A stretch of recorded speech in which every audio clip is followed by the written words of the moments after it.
Welcome to my channel future bright English learning. দেখো, আমরা আগের ক্লাসে এই পারব দিয়ে অনেক বাংলা সেন্টেন্সগুলোকে কিভাবে ইংলিশে ট্রান্সলেশন করা যায় সেগুলো কিন্তু আমরা শিখেছিলাম। তো আজকে আমরা এই নেগেটিভ পারবো না অর্থাৎ পারবো না দিয়ে যে সমস্ত বাংলা সেন্টেন্সগুলো আমরা করে থাকি তাদেরকে কিভাবে আমরা ইংলিশে ট্রান্সলেট করব সেগুলো খুব সহজেই আমরা দেখে নিই।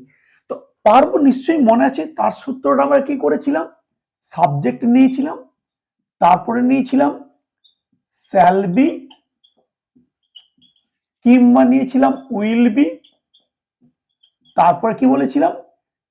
প্লাস দিয়ে এবল টু বলে আমরা যে ভার্বটি দরকার সেই ভার্ব ওয়ান নিয়ে আমরা এইভাবে পারবো দিয়ে কথা বলেছিলাম। যেমন ধরো, আমি যেতে পারবো, আমরা কি বলেছিলাম? আমি যেতে পারবো, I shall be. According to percent তোমাকে শ্যাল বি কিংবা উইল বি নিতে হবে। আয়ের জন্য শ্যাল বি নিলাম, I shall be able, A B L E able. এবারে টু আছে, টু নিয়ে নাও।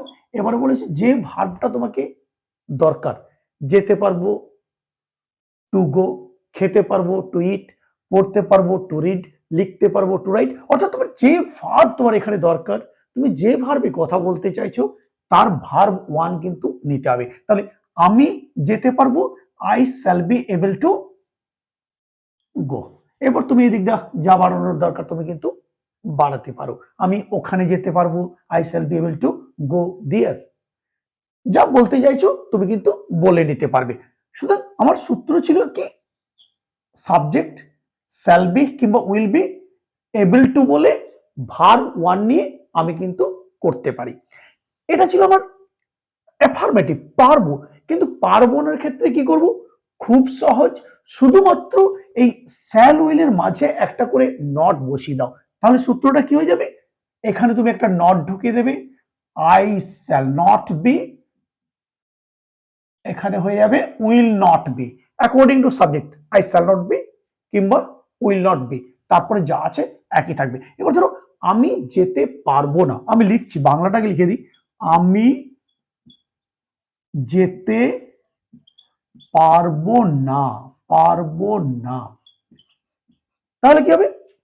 সাবজেক্ট আই, আইয়ের ক্ষেত্রে তোমরা জানো শ্যাল আমরা ইউজ করি, তাহলে কি বলবো? শ্যাল, তারপরে না আছে তার জন্য নট নিয়ে নেব।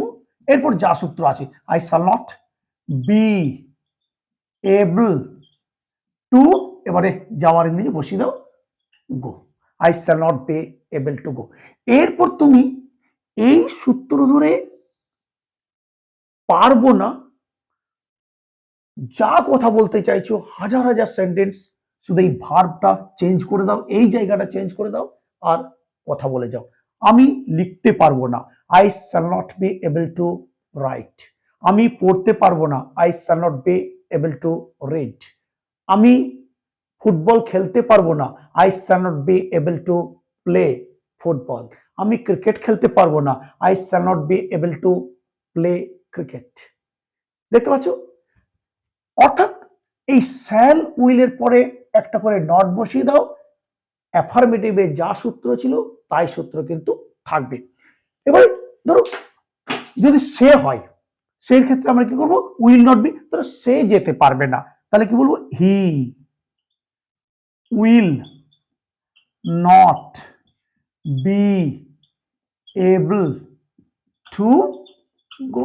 সে যেতে পারবে না, সে আসতে পারবে না, আমার এই ভার্বটা শুধু চেঞ্জ হয়ে যাবে, he will not be able to come, সে আসতে পারবে না। তাহলে আমরা খুব সুন্দরভাবে বুঝতে পারলাম এই সূত্র ধরে আমরা কিন্তু করতে পারবো। তবে একটু বলে দিই, তোমরা জানো এই শ্যাল নট আমরা অনেক আগে দেখিয়েছিলাম যখন ফিউচার টেন্স করেছিলাম। শ্যাল নটের শর্ট ফর্ম হচ্ছে, আমি লিখে দিই, শ্যাল নটের শর্ট ফর্ম হিসেবে আমরা ইউজ করি কি? Shan't, SHAN apostrophe T. আর উইল নটের আমরা কি ইউজ করি? Won't, WON apostrophe T. এই দুটো কিন্তু আমরা শর্ট ফর শ্যাল নটের জন্য স্যান্ড ইউজ করি, shan't SHAN apostrophe T, will নটের জন্য কি করি WON অ্যাপোস্ট্রফি টি। যদিও স্পোকেন ইংলিশে বা কথা বলতে গেলে আমরা এই স্যান্ট কথাটি খুব একটা ইউজ করি না, আমরা সর্বক্ষেত্রেই বলতে পারো এই ওন্ট কথাটি শর্ট ফর্মে কিন্তু বেশি ইউজ করে থাকি। তাহলে আমি যেতে পারবো না, আমরা কি বলে দিই I won't be able to go. আমি লিখতে পারবো না, I won't be able to right. তুমি বলতে পারো I shall not be able to right, I shan't B able to right.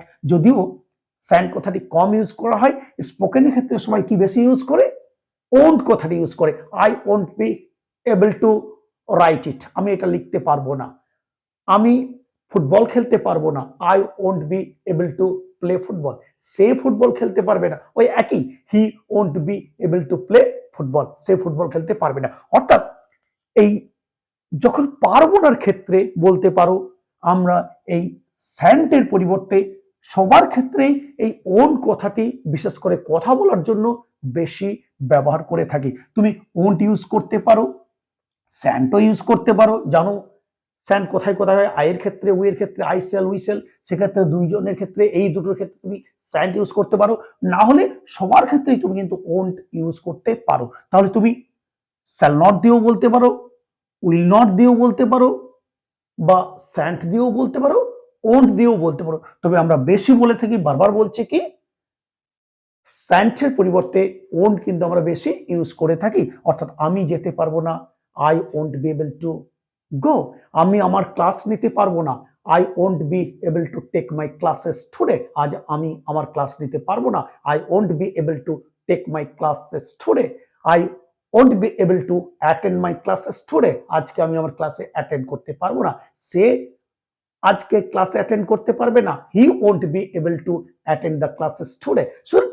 এইভাবে আমরা কিন্তু কি করতে পারি, এই পারবো না ব্যাপারটা খুব সহজেই যত ইংলিশ ট্রান্সলেশন আছে আমরা কিন্তু করে নিতে পারবো। শুধু এই সূত্রটি মনে রাখবে, আমি তো বলে দিলাম শ্যাল নট তুমি কিংবা উইল নট ইউজ করবে, তারপর বি এবল টু পর্যন্ত যাবে, তারপর যে ভার তোমার দরকার এই ভারগুলি শুধু চেঞ্জ করে দেবে। এই স্যান্টের জায়গায় আমি লিখে দিয়েছি স্যান্ট বলতে পারো, উইল নটের জায়গায় ওন্ট তোমরা বলতে পারো। তো বেশিরভাগ ক্ষেত্রেই আমরা কি করব, এই উইল নটের জায়গায় ওন্ট বলে আমরা কিন্তু ইংলিশে কথা বলবো। I won't be able to go, I won't be able to read, I won't be able to right, I won't be able to play. যা বলার দরকার তুমি কিন্তু বলে যাও। এইভাবে যত পারবো না আছে শুধু এই সূত্র ফলো করো আর ইংরেজিতে কথা বলে যাও। তো চলো, আশা করি সবাই পারবো না খুব সুন্দরভাবে বুঝতে পেরেছো। আবার দেখা হবে পরের ক্লাসে। Till then, good bye from everybody. Thank you very much.